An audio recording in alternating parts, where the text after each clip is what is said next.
ফেসিবাদের মূল ভিত্তি হলো একজন একনায়ক বা লিডার। তাকে ঘিরে তৈরি হয় ব্যক্তি পূজার সংস্কৃতি। রাষ্ট্রের চেয়েও বড় হয়ে ওঠেন তিনি। তার কথাই আইন, তার ইচ্ছাই চূড়ান্ত। একনায়কের পূজা, দলীয় সন্ত্রাস, জাতীয়তাবাদের অপব্যবহার, ভিন্ন মত দমন এবং রাষ্ট্রযন্ত্রের পূর্ণ নিয়ন্ত্রণ। মুসোলিনি ফেসিবাদী মডেলের প্রতিটি উপাদান তাদের শাসনে উপস্থিত ছিল। এক অজেয় দুর্গ, ১.৫ দশক ধরে যার প্রাচীর ভেদ করা ছিল অসম্ভব। সেই দুর্গের অধিপতি ছিলেন শেখ হাসিনা, একসময় যাকে ভাবা হতো ক্ষমতার প্রতিশব্দ। কিন্তু ইতিহাস বড় নির্মম। সেই দুর্গের পতন হয়েছে। ছাত্র জনতার গণ অভ্যুত্থানে ভেসে গেছে ১৫ বছরের শাসন। যে জোয়ারটি শুরু হয়েছিল গত বছরে ঠিক এই মাসটিতেই। আজ বিশ্বজুড়ে শেখ হাসিনাকে চিহ্নিত করা হচ্ছে মানবতা বিরোধী অপরাধী হিসেবে। জাতিসংঘ পর্যন্ত তার বিচার চাইছে। কিন্তু কেন এই পতন? কেন তার শাসনকে বলা হচ্ছে ফেসিবাদ? উত্তর খুঁজতে আমাদের ফিরে যেতে হবে ১০০ বছর আগে, ইতালির এক নায়ক মুসোলিনির কাছে। কারণ অবাক করা হলেও সত্যি, মুসোলিনির মডেলের সাথে আওয়ামী শাসনের মিলে যায় খাপে খাপে। তার আগে একটু ছোট করে জানিয়ে দিতে চাই ফেসিবাদ আসলে কি। ফেসিবাদ শুধু দমন পীড়ন নয়, এটি একটি পূর্ণাঙ্গ রাষ্ট্র ব্যবস্থা। এর জনক বেনিতো মুসোলিনি। তিনি বলতেন, সবকিছু রাষ্ট্রের ভেতরে, রাষ্ট্রের বাইরে কিছুই নেই, রাষ্ট্রের বিরুদ্ধেও কিছু নেই। ফেসিবাদের মূল ভিত্তি হলো একজন একনায়ক বা লিডার। তাকে ঘিরে তৈরি হয় ব্যক্তি পূজার সংস্কৃতি। রাষ্ট্রের চেয়েও বড় হয়ে ওঠেন তিনি। তার কথাই আইন, তার ইচ্ছাই চূড়ান্ত। ফেসিবাদ জন্ম দেয় উগ্র জাতীয়তাবাদের। অতীতের কোনো গৌরবকে পুঁজি করে জাতিকে আবেগে ভাসানো হয়, আর যারা এর বিরোধিতা করে তাদের চিহ্নিত করা হয় রাষ্ট্রের শত্রু বা বিশ্বাসঘাতক হিসেবে। আইন শৃঙ্খলা বাহিনীর পাশাপাশি ফেসিবাদ তৈরি করে দলীয় মিলিশিয়া, যেমন মুসোলিনির ছিল ব্ল্যাক শার্টস। এদের কাজ হলো রাস্তায় ত্রাস সৃষ্টি করা, বিরোধীদের কণ্ঠ চিরতরে স্তব্ধ করে দেয়া। মিল পাচ্ছেন তো কারোর সাথে? খুব দূর অতীত নয় কিন্তু। চলুন মুসোলিনির এই মডেলের আয়নায় আওয়ামী লীগের ১৫ বছরের শাসনকে একটু দেখি। প্রতিটি ধাপে ধাপে কিন্তু আপনি চমকে উঠবেন, আমি নিশ্চিত। মুসোলিনিকে বলা হতো ইল দুচে বা দ্য লিডার। তার ছবি থাকতো সবখানে। ইতালির ত্রাণকর্তা হিসেবে তাকে দেখানো হতো। বাংলাদেশেও ঠিক একই চিত্র দেখা গেছে। শেখ হাসিনাকে ঘিরে তৈরি হয়েছিল এক বিশাল ব্যক্তি পূজার বলয়। উন্নয়নের রূপকার, মাদার অব হিউম্যানিটি, এসব উপাধিতে তাকে মহিমান্বিত করা হয়েছে। দেশের প্রতিটি কোণায় ছিল তার আর তার পিতার ছবি। সরকারের সমালোচনাকে সরাসরি বঙ্গবন্ধু বা মুক্তিযুদ্ধের চেতনার বিরোধিতা বলে দাগিয়ে দেয়া হতো। শেখ হাসিনা হয়ে উঠেছিলেন রাষ্ট্রের সমর্থক। তার বিকল্প ভাবাও ছিল যেন অপরাধ। মুসোলিনির ব্ল্যাক শার্টস বাহিনী রাস্তায় বিরোধীদের উপর হামলা করত, ত্রাস সৃষ্টি করত। রাষ্ট্রীয় পুলিশ তাদের কিছু বলতো না, বরং মদদ দিত। বাংলাদেশে এই ভূমিকা পালন করেছে ছাত্রলীগ ও যুবলীগের মতো সংগঠনগুলো। কোটা সংস্কার আন্দোলন কিংবা নিরাপদ সড়কের দাবিতে নামা ছাত্রদের উপর তাদের হেলমেট বাহিনীর যে সশস্ত্র হামলা, তা নিশ্চয়ই আমরা ভুলে যাইনি। ভোলার নয় বিশ্বজিৎ হত্যাকাণ্ডের ভিডিও ফুটেজ কিংবা আবরার ফাহাদের মর্মান্তিক মৃত্যু।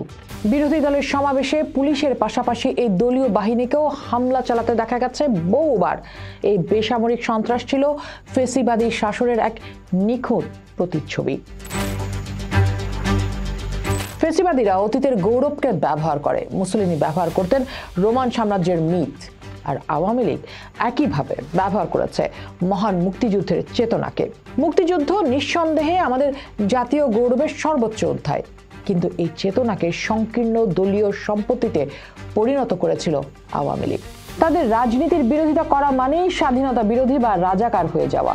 এই বিভাজনের রাজনীতি সমাজকে গভীরভাবে বিভক্ত করেছে।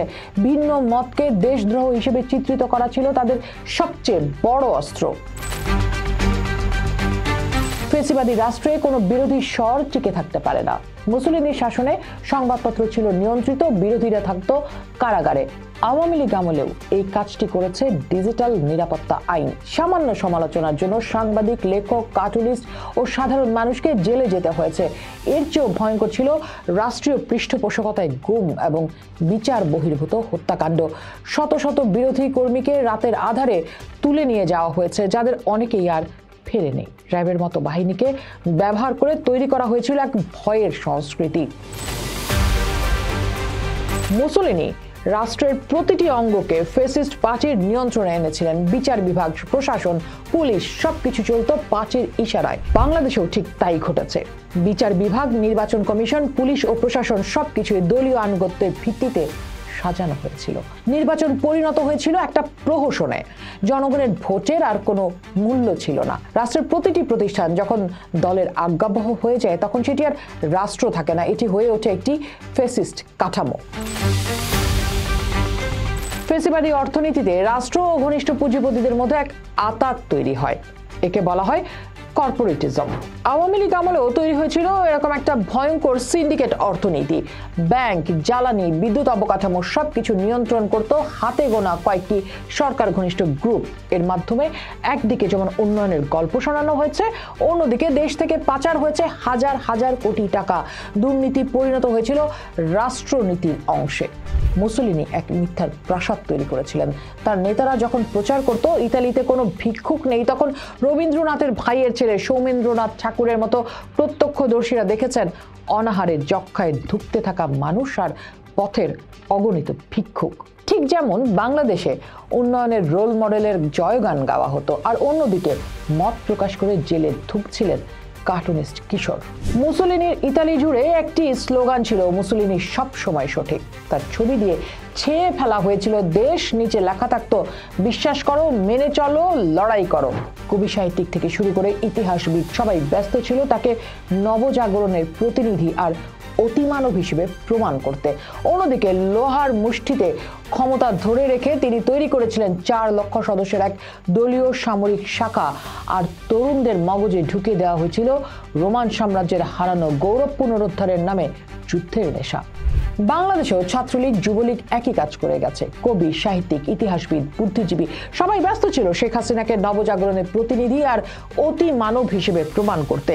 মিথ্যা প্রচার, ব্যক্তি পূজা আর রাষ্ট্রীয় সন্ত্রাসের এই মডেলটি যেন কপি পেস্ট হয়ে বসেছিল বাংলাদেশে। তাই আওয়ামী লীগকে ফ্যাসিবাদ বলাটা কোনো রাজনৈতিক গালি নয়, এটি একটি শীতল তাত্ত্বিক বাস্তবতা। এক নায়কের পূজা, দলীয় সন্ত্রাস, জাতীয়তাবাদের অপব্যবহার, ভিন্ন মত দমন এবং রাষ্ট্রযন্ত্রের পূর্ণ নিয়ন্ত্রণ। মুসোলিনি ফ্যাসিবাদী মডেলের প্রতিটি উপাদান তাদের শাসনে উপস্থিত ছিল। 2024 সালের গণ অভ্যুত্থান ছিল এই ফ্যাসিবাদী শাসনের বিরুদ্ধে এক গণ বিস্ফোরণ। জনগণ তাদের রক্ত দিয়ে প্রমাণ করেছে, ভয় দেখে আর যাই হোক একটি জাতিকে চিরদিন দাবিয়ে রাখা যায় না। আর যখন জাতিসংঘ শেখ হাসিনার বিচার চাইছে তখন এটি শুধু একজন ব্যক্তির বিচার নয়, এটি একটি ফ্যাসিবাদী শাসন ব্যবস্থার নৃশংসতার বিচার। ইতিহাসের এই পাঠ যেন আমরা কখনো ভুলে না যাই, কারণ স্বাধীনতা একবার হারালে তা ফিরে পাওয়া অনেক রক্ত ত্যাগের চেয়েও কঠিন। পোস্ট দেখুন, ভাবুন, করুন, পোস্টের সাথেই থাকুন।